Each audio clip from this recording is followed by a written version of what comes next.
গাছ কাটার ফলে আমাদের রাজশাহী তথা বরেন্দ্র অঞ্চলের তাপমাত্রা বৃদ্ধি পাচ্ছে। চলন বিলে উষ্ণতা বেড়ে গেছে, যে ঝুপকুল পানিকুল আছে এগুলো কিন্তু মারা যাচ্ছে।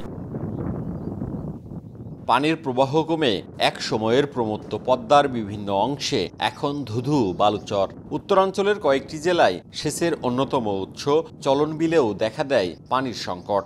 করতোয়া, ইছামতি, বাঙালি ও মহানন্দার মতো নদীও আর নেই আগের মতো স্রোতস্বিনী। বাংলাদেশ পরিবেশ আইনজীবী সমিতির তথ্য অনুযায়ী রাজশাহী বিভাগের ২১টি নদী এখন সংকটাপন্ন, আর দখল দূষণে অস্তিত্ব হারিয়েছে শতাধিক খালবিল। এমন অবস্থার জন্য মানুষসৃষ্ট প্রভাব যতটা, জলবায়ু পরিবর্তনের প্রভাবও কম নয়। গরমের সময় অধিক গরম এবং শীতের সময় অধিক শীত অনুভূত হচ্ছে। অবশ্যই জলাশয়, বিশেষ করে নদী, পুকুর, খালবিল এগুলো এই চরমভাবাপন্ন আবহাওয়ার জন্য দায়ী। নগদে ৫০০ টাকা বা তার বেশি পেমেন্টে পেতে পারেন ঢাকায় জমিসহ ২০ কোটি টাকার পুরস্কার। রাজশাহী নগরীতে গত এক দশকে ভরাট হয়েছে ৯৭ ভাগ পুকুর। একই চিত্র বিভাগের অন্য শহরেও। অপরদিকে গ্রামে চাষের জমিতে অপরিকল্পিত পুকুর খনন করা হয়েছে ৩৬,০০০। সড়কসহ বিভিন্ন উন্নয়ন কাজে কাটা পড়েছে হাজার হাজার গাছ। গাছ কাটার ফলে আমাদের যে ক্ষতিটা হচ্ছে যে আমাদের রাজশাহী তথা বরেন্দ্র অঞ্চলের তাপমাত্রা বৃদ্ধি পাচ্ছে। চলন বিলে উষ্ণতা বেড়ে গেছে, যে ঝুপকুল পানিকুল আছে এগুলো কিন্তু মারা যাচ্ছে।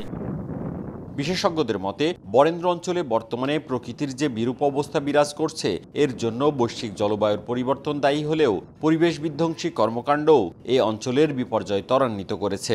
ব্যাপক কনস্ট্রাকশন হচ্ছে।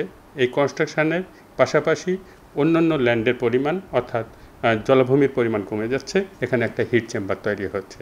তাহলে এই জায়গা থেকে আমাদেরকে উত্তরণ করতে হলে প্ল্যানিংয়ের আবারও পরিবর্তন এনে সেই অনুযায়ী ইমপ্লিমেন্ট করতে হবে।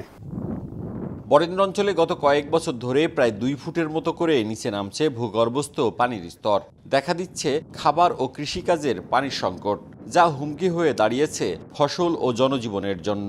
যেহেতু বৃষ্টি হয়নি, যেহেতু গরম পড়েছে বেশি, যেহেতু কৃষির চাহিদা, এবারকার ডেটাটা হলো ২ ফিটের বেশি নেমে গেছে। এটা আরেকটা ইমব্যালেন্স কন্ডিশন তৈরি করেছে। পরিবেশের ভারসাম্য এবং কৃষি, জীববৈচিত্র্য ও খাদ্য নিরাপত্তার ঝুঁকি কমাতে সম্মিলিত উদ্যোগ গ্রহণ জরুরি বলে মনে করছেন সংশ্লিষ্টরা। মওদুদ রানা, সময় সংবাদ, রাজশাহী।